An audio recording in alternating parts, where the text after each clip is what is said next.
খেলতে খেলতে তারপরে হঠাৎ করে চিৎকার। টক দই দিয়ে মাখিয়ে রাখলাম। ম্যাচিং ম্যাচিং, তুমি দেখতে পাচ্ছ না নিজেকে? গুড মর্নিং সবাইকে, আমি তনুশ্রী। আরেকটি নতুন ব্লগে তোমাদের সবাইকে স্বাগত। সবাই কেমন আছো? আশা করি সবাই খুব ভালো আছো।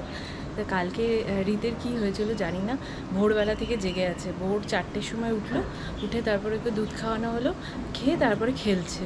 খেলতে খেলতে তারপরে হঠাৎ করে চিৎকার, মানে ওরকমই করতে থাকে। আমরা বুঝতে পারি না কি হয়েছে, ঘুমের জন্য কাঁদছে না আরও খাবে, কিছু বুঝতে পারি না। মানে ওটাই সমস্যা, এত ছোটো বাচ্চা না, যতদিন না ওরা বলতে পারবে ততদিন মানে আমাদের সব প্রেডিক্ট করতে হবে যে এটা হতে পারে এটা হতে পারে। তো তারপরে সেই 5টা বেজে গেল, ভোর হয়ে গেল। সৌম্য বলছে, পর্দা তুলে বলছে, কিরে বাইরেটা দেখ। আমি বলছি কী হয়েছে? আমি ভয় পেয়ে গেছি। বলছি কী হয়েছে? বলছে দেখ সকাল হয়ে গেল, রাত্রি থেকে সকাল হয়ে গেল, কী অবস্থা আমাদের। তারপরে 5টা বেজে গেল, 5:30 বেজে গেল, ঘুমোচ্ছেই না, চিৎকার চেঁচামেচি। এদিকে তো মায়েরও ঘুমিয়ে গেছে। সে উঠে বলছে কি হয়েছে কি হয়েছে। তারপরে ওকে সে কোলে ঘোরানো হচ্ছে, এদিকে ঘোরানো হচ্ছে, এই ঘরটাতে নিয়ে আসা হয়েছে, ঘোরানো হচ্ছে। তারপরেও থামছে না, একটু থামছে আবার খেলা করছে আবার সেই কাঁদছে। তারপরে ওকে সেই কলিক পেনের ওই ওষুধ দেওয়া হলো, সেটা খেয়েও দেখছি কিছুক্ষণ পর কাঁদছে, কান্নাকাটি করছে, কিছুই বুঝতে পারছি না। তো তারপরে আমি ওকে তেল মালিশ করে দিয়েছি, পেটের মধ্যে তেল মালিশ করে দিয়েছি, ভালো করে মাসাজ করে দিয়েছি। তখন হাসছে, আমাকে দেখে হাসছে, খেলছে। মানে কি বলবো, বাচ্চাদের না কিচ্ছু বোঝা যায় না, হাসছে রীতিমতো, খেলছে। তারপর সব আমরা ভাবলাম ঠিকই আছে, এরপর হয়তো ঘুমাবে। ও বাবা! তারপরে সৌম্য আবার নিয়ে ঘুরলো, তাও ঘুমোচ্ছে না। তারপরে 7টার সময়, তখনও কাঁদছে, তখন 7টার সময় মা এনে এই ঘরে একটু ঘুম পাড়ালো, একটু ঘুমিয়েছে। তো 1 ঘন্টা মতন ঘুমিয়েছে। ঘুমানোর পর আবার সে কাঁদছে।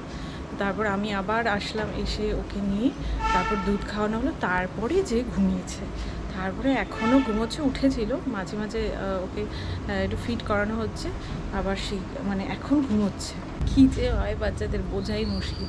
মানে এরকম ফার্স্ট টাইমই হলো যে ভোর থেকে একদম সকাল হয়ে গেল, মানে 8টা 8:30 বেজে যাচ্ছে তাও জেগে আছে। এরকম খুব কমই হয়েছে।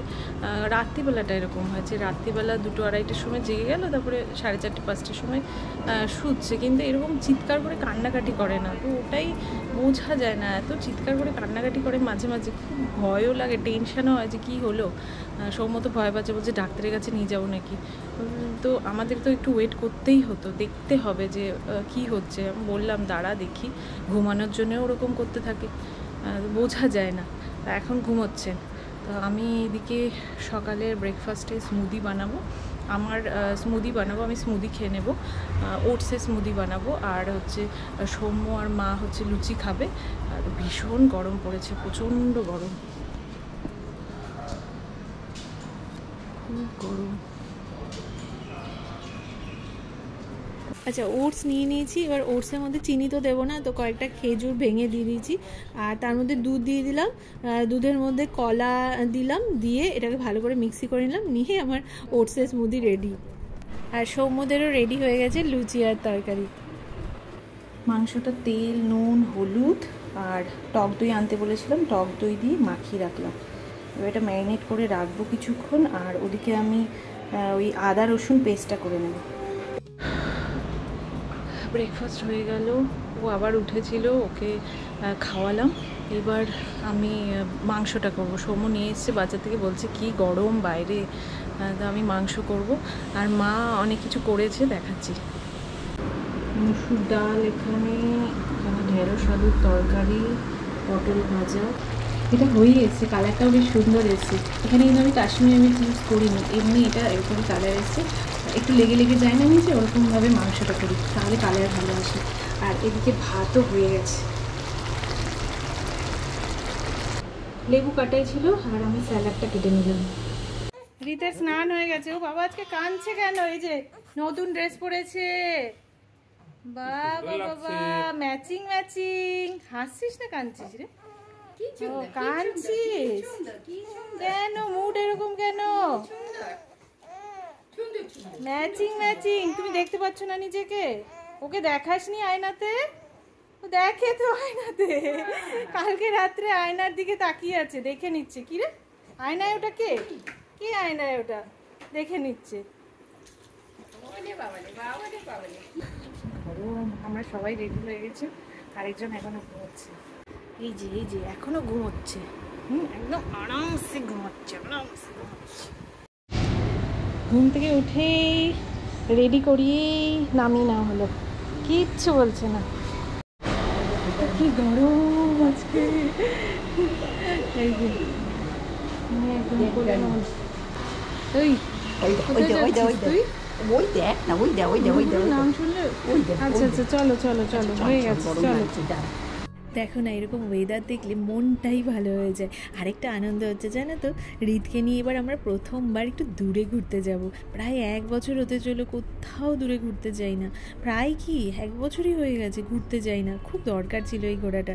পোস্টপার্টাম ডিপ্রেশন তো অনেকটাই কেটে গেছে আমার। ওই ডেলিভারির পর শুরুর দিকে 1 থেকে 1.5 মাস মতন ছিল, খুবই বেশি ছিল ওই সময়টা, তারপরে ধীরে ধীরে কেটে গেছে। তো অনেক দিন ধরেই কেনাকাটা হয়নি, তাই ভাবলাম যে একবার যাই, যে ঘুরে আসি, কিছু পাই কিনা। আর রিতকে নিয়ে কোনো দিনই যাইনি শপিং করতে, তাই একটু চিন্তাও লাগছে কেমন রিয়্যাক্ট করবে জানি না। বেশি কান্নাকাটি করলে হয়তো পারবোই না করতে। তো সত্যি বলতে কি, ওকে নিয়ে কোনো নতুন কিছু করার আগে না অনেক চিন্তা আসে, পারবো কি না, ওর কোনো অসুবিধে হবে কি না। কিন্তু তারপর মনে হয় দেখি না, একটু সাহস করে যদি সবটা করতে পারি তারপর ঠিক হয়েও যায়। হ্যাঁ, সামলে নিই ঠিক। আমাকে অনেকেই জিজ্ঞাসা করো যখন বাইরে যাই রিতের জন্য পাম্প করে দুধ নিয়ে যাই কি না। তো দেখো, যখন বাড়ি থেকে বেরোই তখন তো একবার ভালো করে ওকে খাইয়ে নিই, আর পাম্প করে নিই আমি। তো একবারে অনেকটাই পাম্প করে নিই, ধরো 60 ml বা 90 ml বা 100 ml এরকম করে নিই। তো কী হয়, বাইরে বেরোলে ও না একটু পরপর ঘুমিয়ে যায়। ও ভালোই ঘুমোয় বাইরে বেরোলে, হ্যাঁ, একটা ঘুম ঘুম ভাব থাকে, আর ঘুমোয় ভালো। তো 2 ঘন্টা ধরো গ্যাপ হলো, তখন যখন ওঠে তখন ওটা খাইয়ে দিলাম। তো পুরোটা তো একবারেও খায় না, ধরো 40 ml খেলো বা 60 ml খেলো, এরকম খায়, আর বাকিটা থেকে যায়।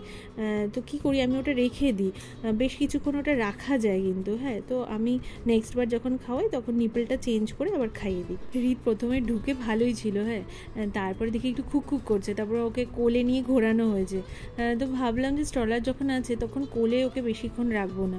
হ্যাঁ, তো এটাই অভ্যেসটা তো করতেই হবে না, যে আমরা মনে করি কাঁদছে তো কোলে নিয়েই ঘুরাই, তো তাহলে তো স্ট্রলার তো ইউজই হবে না। তো সেই জন্য বললাম না, স্ট্রলারেই রাখি, ও কাঁদবে, তারপরে দেখি যদি না ঠিক হয় তারপরে নিয়ে নেবো। তো একটু ঘোরাতেই দেখি ঠিক হয়ে গেল। তো ও ছিল, আমি এদিকে সব ট্রাই করছিলাম জামা কাপড়। এই সেটগুলো বেশ ভালো লাগছে। এটা সেট, এটা বেশি না, 499।